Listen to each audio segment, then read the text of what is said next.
මේක කියනවා මේගොල්ලෝ උදේවරුේ මේකේ ආරක්ෂක ලේකම්ගෙන් තමයි මේ කෝල් එක එන්නේ. ශෛන්ද්‍ර සිල්ලට ඒ වෙලාවේ. මටවත් කියන්නේ නැතුව මේගොල්ලෝ සාකච්ඡාවක් කරලා තියෙනවා 17 වෙනිදා උදේ ත්‍රස්තවාදී නායකයන්ට යටත් වෙන්න අවකාශ සලසලා දෙන්න. මහින්ද රාජපක්ෂලාට 2008 පමණ ඉඳලම මේ යුද්ධේ කඩාකප්පල් කරන්න උවමනාව තිබ්බා. 2008 ජනවාරි මාසයේදී ආරක්ෂක කවුන්සිලයේදී මහින්ද රාජපක්ෂයි ගෝඨාභය රාජපක්ෂයි කරන්නා ගොඩයි. තුන්දෙනා යෝජනාවක් ගෙනාවා ආරක්ෂක කවුන්සිලයට. එතකොට මම වැලියෝ සේනාංකයක් දාලා සේනාංක 4 පැත්තකින් වට කරනකොට යෝජනාවක් ගෙනාව ඔහොම ගිහිල්ලා වැඩක් නැහැ. මේක යුද්ධෙක් මට තව කල් ඇදෙනවා. ඔය එහෙම මෙන් 4 පැත්තෙන් යන්න ගියාම තුවාල වෙනවත් වැඩි කියලා සිටියමක් දාලා ඉරක් ගහලා පෙන්නුවා.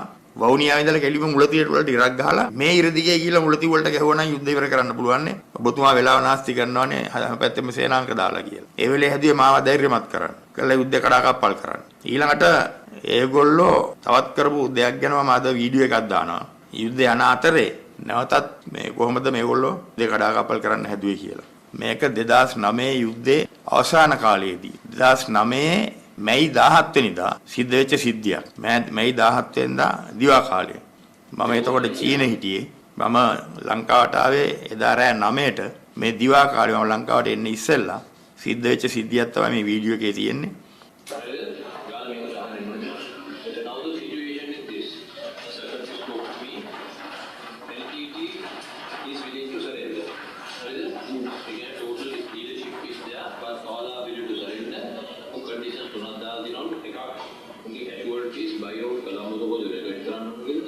Other thing is, they have 6 of our soldiers with them.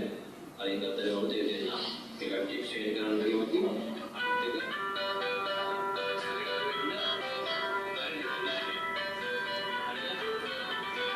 Hello, we should know significantly. If they are surrendered to government forces, yes. If they are surrendered to ICRC, no.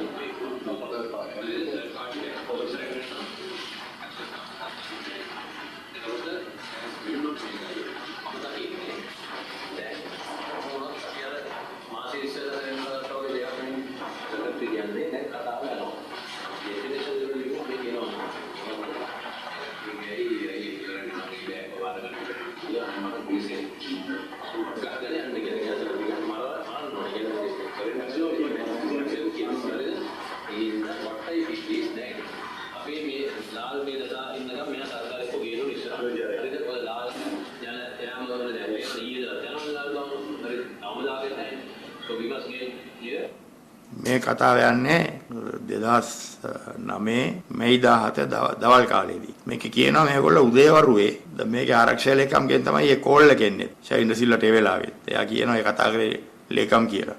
මේක කියන්නේ එදා දිවා කාලේ මම දන්නෙත් නෑ. මම චීනේ හිටියේ. මට දැනුම් දුන්නේ නෑ. නමුත් මං ගාව සංනිවේදන උපකරණ දුරකථන ඔක්කොම තිබ්බ ආරක්ෂක කවුන්සිලයට කතා කරන්න. මම චීනේ හිටියත් මගේ හේවුම් කාර්ය මණ්ඩලයෙන් මං එක්ක හිටියා. එහෙ ඉඳගෙනත් මම දිගටම කොළඹ ඉඳන් වගේම යුද්ධයට අණ දුන්නා. නමුත් මටවත් කියන්නේ නැතුව මේගොල්ලෝ සාකච්ඡාවක් කරලා තියෙනවා 17 වෙනිදා උදේ ICRC එකේ මේ හිටපු ප්‍රධානියෙක්යි ඇම්නෙස්ටි ඉන්ටර්නැෂනල් ක්ෂමා ආයතනයේ නියෝජිතයත් අතුළුව ඊට පස්සේ බැසිල් රාජපක්ෂලා මහින්ද රාජපක්ෂ ගෝඨාභය සාකච්ඡාවක් කරලා තියෙනවා ත්‍රස්තවාදී නායකයන්ට යටත් වෙන්න අවකාශ සලසලා දෙන්න. මගේ නියෝගය තිබුණේ LTTE සම්පූර්ණයෙන්ම අතුගාලා දාන්න. ඒකත් තමයි යුද සැලසුම් කරේ ඔක්කොම කරේ. කවුරුත් යටත් කරගන්න, කවුරුත් ලං කරගන්න, ජීවිත බේරගන්න LTTE එක බේරන්න අපට අවශ්‍යතාවයක් තිබ්බේ නැහැ. ඉතා පැහැදිලි අරමුණකින් ඉඳගෙන අපි යුද්ධ කරා. මේගොල්ලෝ කතා කරලා තියෙනවා. අරගොල්ලෝ ඒ වෙලාවේ මොකද අනිවාර්යයෙන්ම දැන් ওই දවස් වෙනකොට LTT එක මීටර් 400 කොටුවකට අපි කොටු කරලා මුලතිව් වලට පොඩ්ඩක් උඩින් වෙල්ලමුල්ලි වයිකාල් වලට පල්ලෙහින්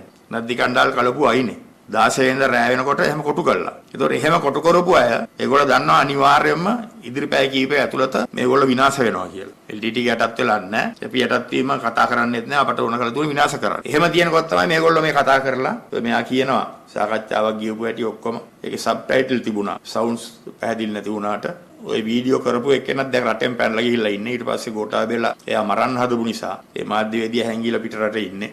එතකොට මේගොල්ලෝ මෙහෙම උත්සාහ කරා LTT කියනවා ආමියකට යටත් වෙන්න බෑ තුන්වෙනි පාර්ශ්වයකට යටත් වෙන්නම් කියලා. නමුත් අපි ඒක හන්ද කැමති වුන්නේ නැහැ කියලා කතාවක් කියනවා. වර්ධිලා හරි ආමියකට යටත් වෙන්න කැමති වුණා නම් රාජපක්ෂ නියෝග දෙනවා මේගොල්ලෝ බාර අරගෙන ඒගොල්ලෝ ජීවිත බේරන්න කියලා. මේක තමයි 17 වෙනිදා රාජපක්ෂලගේ ඔළුවේ තිබුණ විස බීජය.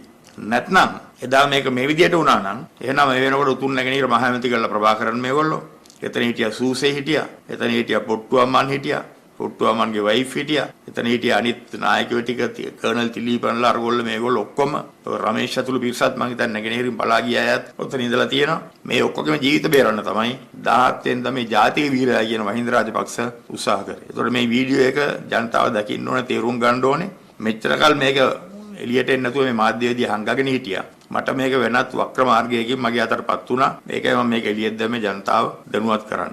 මට සුදු කොඩි කතාවක් ගොතලා මේගොල්ලෝ මගේ පිටින් දාලා මට මඩ ගහන්න හැදුවා. මම යටත් වෙන සුදු කොඩි අරන් එන අයට වෙඩි තියන්න කියලා ආමියක වෙඩි තියුවා අරම මේ කතාවක් ගෙතුවා කියලා. ඔය සුදු කොඩි කතා යටත් වෙන කතා ඔක්කොම නිර්මාණය වුණේ මෙතන හිටපු මාධ්‍යවේදීන්ගේ කැමරාවලින්. නැතුව මම නිර්මාණය කරපු එකක් නෙමෙයි. මේ යටත් වීමේ කතාව තමයි එතකොට මාධ්‍යවේදීන් ඒවා තවත් රහ කරලා ඉවරලා දැන තැන කිව්වා යටත් වෙනවා නම් සුදු කොඩි අරන් එන්නේ. සුදු කොඩි අරන් එන අයට යටත් වෙන්න කිව්වා. එයාට වෙඩි තිබ්බා අරම මේ කතාව වෙන පැත්තට හැරෙව්වා.